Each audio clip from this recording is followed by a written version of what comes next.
Welcome back to the Dairy Knowledge Exchange. I'm Pat Colley, and I'm excited to share a fresh initiative we're launching in 2025 here at D&D Ingredients. Each month, we'll bring an educational webinar on this platform, spotlighting timely industry topics and featuring one of our valued partner products. Make sure to visit the D&D website regularly to explore these new learning opportunities. Good afternoon, everyone. Thank you for the opportunity to be a part of the Spotlight program and participate on this dairy exchange. Today, we're going to talk about the product called RPMet, specifically related to rumen-protected methionine. Milk Specialties Global, we recently changed our name to Actus Nutrition last fall. I wanted to highlight a little bit of background on the company before I get into the product and the strategies for increasing milk protein. But Actus Nutrition is what we're doing today. We export to 42 different countries dairy products. We touch approximately 11% of U.S. milk supply. So we're very important as far as value-added milk ingredients. 11% of U.S. milk supply is pretty significant. We operate the largest whey protein isolate plant in North America, Fond du Lac, Wisconsin. Right now we have 12 manufacturing, might actually be 13 across the U.S. So very much a dairy company, both in animal nutrition and on our human nutrition business. The other thing I'll mention is our CEO, David Linsmeyer, grew up on a dairy farm and he remains very committed to the dairy industry. Here's just a map of our facilities. You can see our human nutrition facilities. This is where milk processing, whey processing, further processing occurs. Our animal nutrition plants are primarily based in the Midwest. We make milk replacer, bypass fats, bypass amino acids, which we're going to talk about today.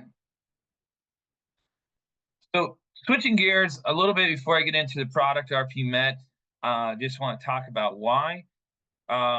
Today on most dairy farms, we're paid for fat and protein. This is a recent study by the Cornell Dairy Farm Business Summary. And these three factors drove 85% of the variance or variation in income or feed costs, right? And the top one was milk component yield, 50% of the variance, and then feed efficiency at 25%. And I think it's important to point out cost per pound of dry matter was only 10%. So one of the things we'll talk about today is how to increase milk protein and also increase the efficiency of producing that milk protein. So the industry has really responded both in genetic change, management, and I'd say strategic nutrition supplementation. You can see this figure here on the right from CoBank. Milk fat averaged 4.11 2023. I think last year, 2024, it set another record. But milk fat percent continues to increase, approximately at 3 times the rate as protein. But it's been a very significant increase, as you can see there on the right. 8 pounds of fat and protein per cow average in a herd is possible. There's herds doing that today, and I think it's definitely 7 to 8 pounds. So it's our new goal to get to, and it is incredible how productive these cows are. Other point I'll make is just looking at prices. So milk components vary. This is a figure actually got the citation, but Norman St. Pierre's Dairy Outlook. This is milk protein and milk fat prices historic and projected out. And as you can see, the next 6 months, milk protein is above $2. The next 3 months, protein is actually in that 245 to 255 range. And we think rumen-protected methionine likely is going to be profitable, particularly in the next 3 months. So summarize the value proposition. Producers maximizing fat and protein yield, we think is really important. That explains most of the variance in income over feed costs when you look at farm finances. We're looking at elevated milk protein prices the next 3 months, $2.45 a pound. Secondly, I think we're all seeing this in dairy farms, record high cattle prices, whether it be replacements, whether it be day-old calves, you name it, call cows. Animals are worth a lot of money. We'll get into this later in the presentation, but we know methionine can support and improve reproduction, particularly first service conception rate and percent pregnant by 150 days. So when you look at a calf today, could be worth $700, $900 a bull calf. 5 years ago, 10 years ago, that could have been $100. So the incentive for healthier cows and high reproduction is very strong right now. And the last point, which I'm quite excited about, I think for the dairy industry, we are seeing competition in the rumen-protected methionine market. RPMet is a pH polymer. There's one other product on the market called SmartAmine M. With the entrance of RPMet into the U.S. market, it has lowered the cost per cow per day to supplement. So this is the opposite of inflation, right? We've seen operating costs go up, labor costs go up. What I'm here to tell you here today, the cost to balance for methionine is going down. The cost to supplement a high quality methionine product has decreased approximately 5 cents a cow a day versus what we saw for the 10-year period from 2014 to 2023. So competition with a quality price is ultimately going to result in a lower price. And I think for the dairy producer, for improving nitrogen efficiency, improving profitability, this is a great story to see this occur. So a little bit about the product. Development of RPMet started, I think, approximately 3 or 4 years ago. At the time, it was called Milk Specialties. We set out by our lead researcher, Mark Scott. We wanted to develop a best-in-class rumen-protected methionine product. We quickly realized that a pH-sensitive polymer provides the most precise and reliable protection in the rumen and then digestion in the small intestine.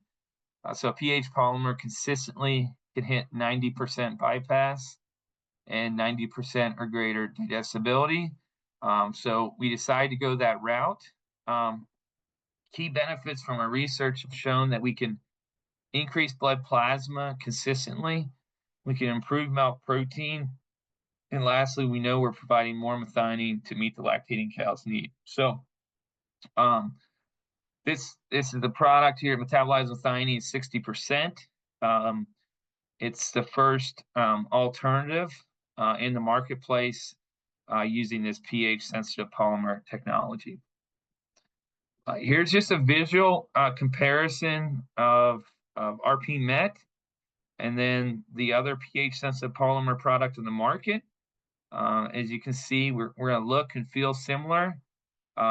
We've spent some investment trying to make our particle sizes shorter and more consistent to handle better through mixing, which we'll discuss later. The second point I will make is we are made in the USA, actually made in the state of Wisconsin. So local based manufacturing owned by a U.S. Company. Compared to SmartAmine, it's made internationally. and owned by an international company. Our university research on this product over the last 2 years took place at 3 universities. It involved 4 trials. I will highlight some of that research today. We do have ongoing research related to this product. We feel it is important to not only study the product, but support research as it relates to feeding methionine to dairy cows. This was the first trial in Nebraska, and I'm just going to highlight one slide from that study. In that study, this is our first study. It was an abstract several years ago, but we first wanted to see if our product would increase blood plasma methionine. The blue is the control, so no methionine. The gray here is top-dressed RPMet. Red here is RPMet put into the rumen, and then the yellow is infusing into the abomasum. And as you can see, we were able to significantly increase blood plasma methionine with the product. This showed promise to us that we may have potential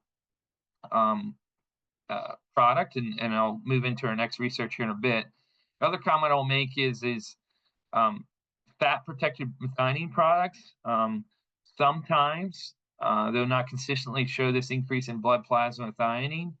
For us to see it here, a very nice increase showed us that it appeared the technology was working.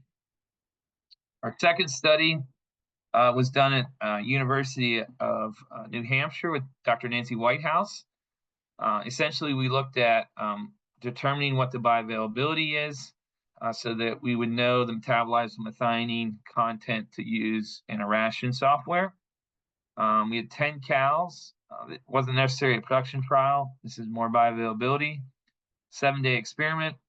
We had 2 levels of infused methionine, 12 grams and 24 grams, and then 2 levels of product, 12 and 24 grams. This was mixed in the TMR, actually allowed to sit in the TMR for a couple hours, and then that TMR was fed to the cows. The researchers did their best to mimic what would occur in the real world. Blood samples were collected over multiple days, multiple time points. It's not like we're looking at a single time point. You can see 4 time points over 3 days, and then they were you can see they're pulled within day across the 4 sampling times for amino acid analysis.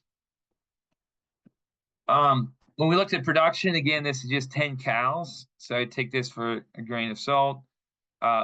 Milk protein did increase for both the infusion and the product. When we look at blood plasma amino acids, we did see increases as well, both for the infusion and the product at both levels. We saw increases in sulfur-containing amino acids like taurine, cystathionine, which they're important antioxidants, particularly taurine.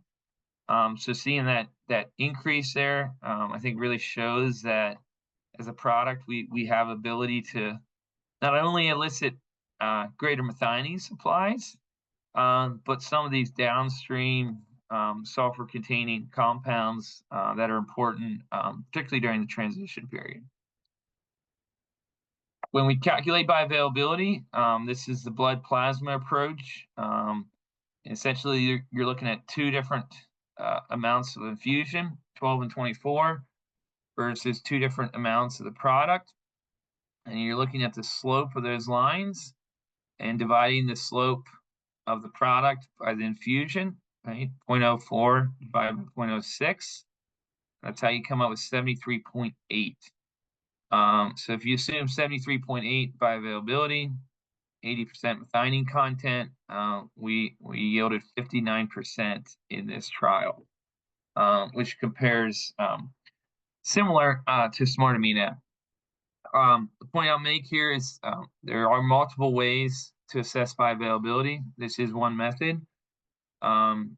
This method assumes that blood flow does not significantly change or tissue uptake, which These cows are fed for, I think, up to 7 days, and this is done over multiple days. So you would assume that there's not too much interaction, but that is a concern with this study, is that you're only measuring concentration, not necessarily net uptake. Second study we did in New Hampshire followed the same method as well, using blood plasma.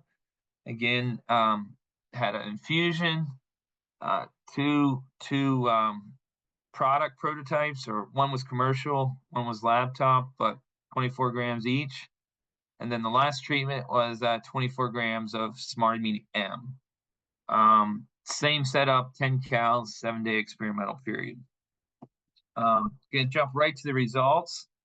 As you can see, bioavailability was slightly higher, 77, 76.9, and then smartamine was 80. Calculate and metabolize methionine on that. They all came in about 60%. So comparing to a similar technology, right, a pH-sensitive polymer, which I would assume has similar release as RPMet, both smartamine and RPMet. You can see from a metabolized methionine content, we think we can deliver similar amounts to the cow. To summarize, this is a summary of various research trials using the blood plasma approach, which I'll point out is one method. There are other methods. This method is fairly straightforward. Not a lot of modeling assumptions. The assumptions you do make is that blood flow doesn't change and you get a linear increase in blood. But what you can see here is the two pH-sensitive polymer products, RPMet, smartamine M, both coming in about 60-61% metabolized methionine. Fat-protected products, Mepron, AminoSure, ThymeMet, you can see where they come in with this assay. If you use this table to determine cost per gram of methionine, right, RPMet and smartamine are going to be the leading products for being the most competitive. Getting into, I guess, some other comments related to bioavailability, we think taking a holistic picture and making holistic decisions about it is best. I think the first thing we need to recognize is that there's different technologies out there, right? There's two products that have pH polymer technology. And then there's multiple fat-protected products, either matrix or encapsulated. And then there is a biopolymer product out there as well. pH polymer technology, I would argue, is the most precise. It's very consistent at having high bypass, high intestinal digestibility. It's been around for a while. If you look at the patent information related to it, you had to achieve greater than 90% bypass, 90% digestibility. So a very precise technology of pH of 5 or 6 in room and it's intact, a pH of 2 that is going to swell and release the methionine to the cow. The other point I'll make is all bioavailability methods show that a pH polymer technology has good efficacy. So whether you use selenium methionine or stable isotope approach or pulse dose or blood plasma, this technology wins in all those methods. When you look at fat encapsulated products or matrix, some bioavailability methods demonstrate efficacy, some do not. And the other thing I will point out is the challenge is always are we overprotected or underprotected for a given cow? So we know a dry cow is going to eat, call it 27 to 30 pounds of dry matter. High producing lactating cow can eat 70 plus pounds of dry matter. Those are different rates of passage. We also know that Fat digestion is it's not high, it's 73% on average. And we also know the more fat you feed or the more fat you have in a diet, that digestibility goes down. So interaction of varying passage rates, challenges on fat digestibility. In my opinion, you're going to have more variation with the fat encapsulator matrix technology.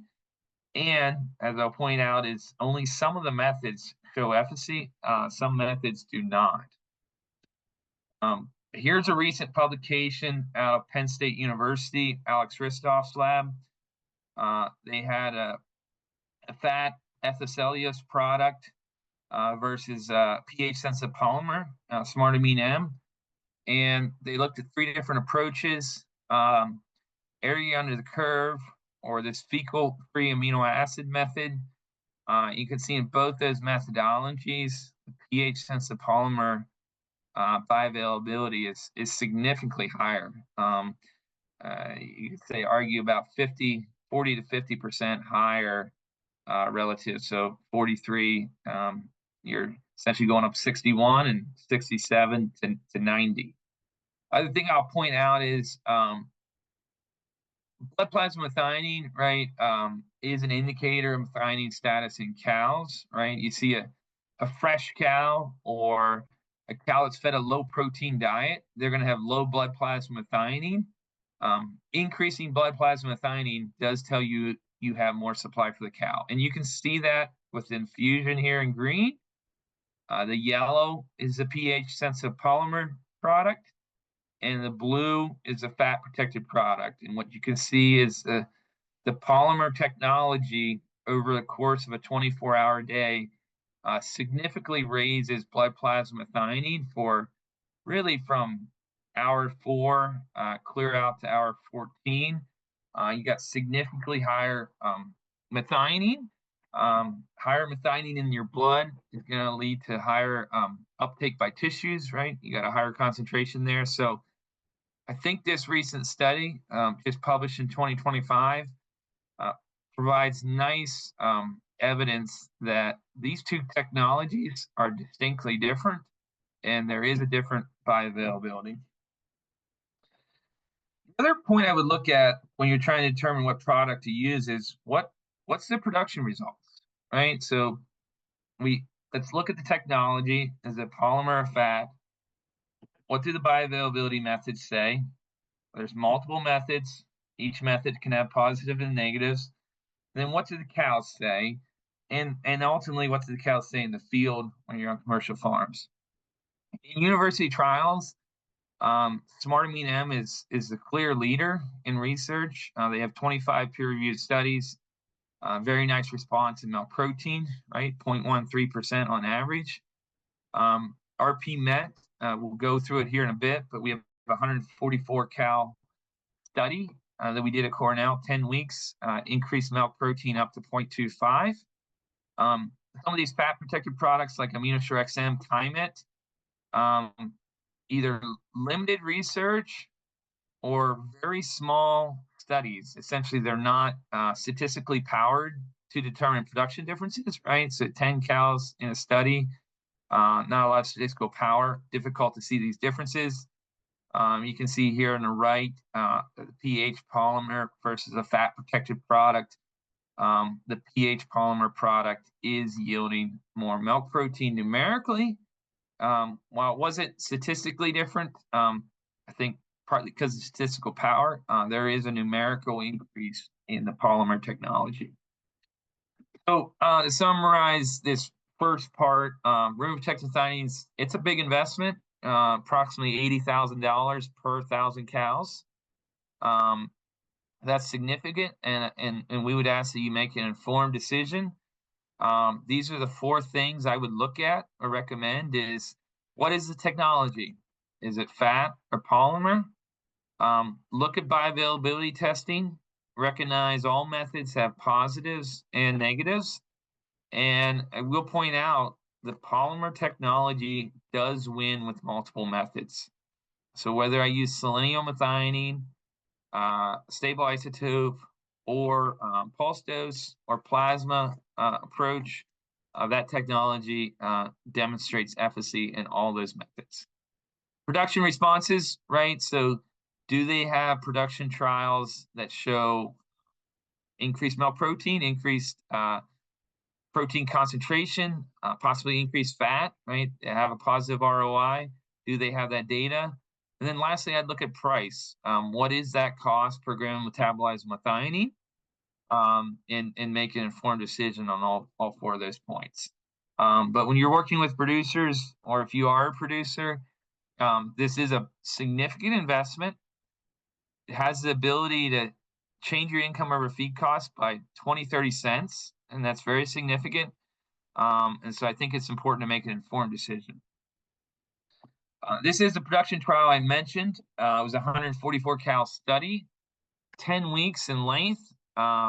It was an abstract last year at ADSA. If you want more details, please reach out to us. There was 3 levels of methionine in the diet: a control, 1.05 grams per megacal of ME, or a third treatment at 1.19. We look at the results of that study at Cornell. Dry matter intake, milk yield, no difference, which you somewhat expect. You look at energy corrected milk, we got about 3 pounds energy corrected milk, very significant right there. Milk protein went from 309, 324, 334. So a quarter point increase milk protein concentration on these cows. A very significant increase. Yield went up, right? 85 grams, another 26 grams, pretty significant there as well. Fat concentration did increase at that higher level. And then you see those numerical changes in fat. So really, we had the ability to increase protein yield, numerically increase fat yield on the same amount of intake, right? So we're increasing milk component output, increasing our efficiency, which if you go back to our first slide, that is 75% of the variance that you see in income over feed costs on dairies today.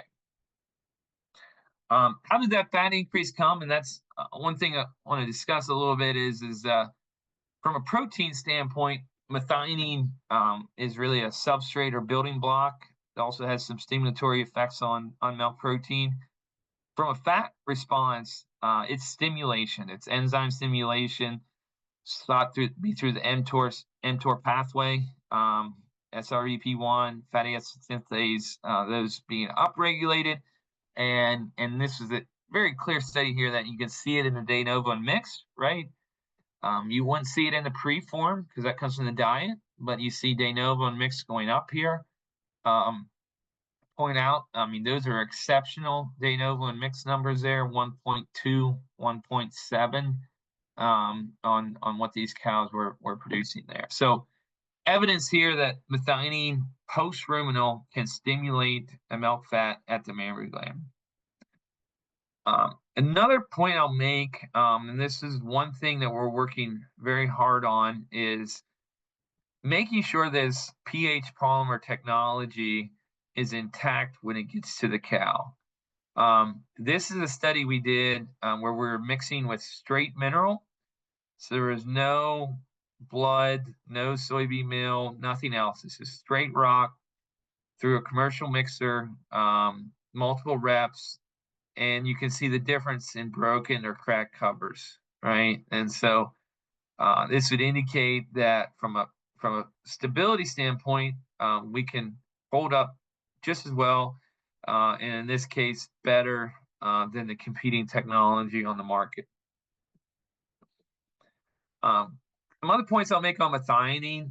As I said earlier, reproduction on dairies is a big deal. As we know, many dairies look at percent pregnant at 150 days. This study here, Journal of Dairy Science, it was done at Cornell in Wisconsin. Cows with one or more health disorders, right? Proportion of cows pregnant, 150 days in milk. If they were supplemented, this would have been pH polymer, smartamine M. There was 18 percentage points difference. I think we all know in dairies this metric is looked at, and that is a very significant difference, in my opinion, on percent of cows pregnant, right, by 150 days of milk. Same for culling, right? So you get out to 300 days of milk, you can see from a cull cow standpoint, right, you're getting 6, 7, 8% more cows called. This has been shown in another study here recently, 2024, down in Brazil. Essentially, cows fed methionine versus not throughout lactation, greater culling rate on the cows that didn't get methionine. Right? I mean, 6, 7%. I mean, in today's market with a $3,000, $3,500 Springer, this could be significant dollars. So the milk protein, milk fat response, just want to summarize this a little bit, right? We often look at milk protein prices. The other thing I'd say is look at the performance of the herd. If you're a high performing herd, 7 pounds of solids, right? Very well management, high efficiency of converting intake to milk, right? You're going to see benefits from methionine.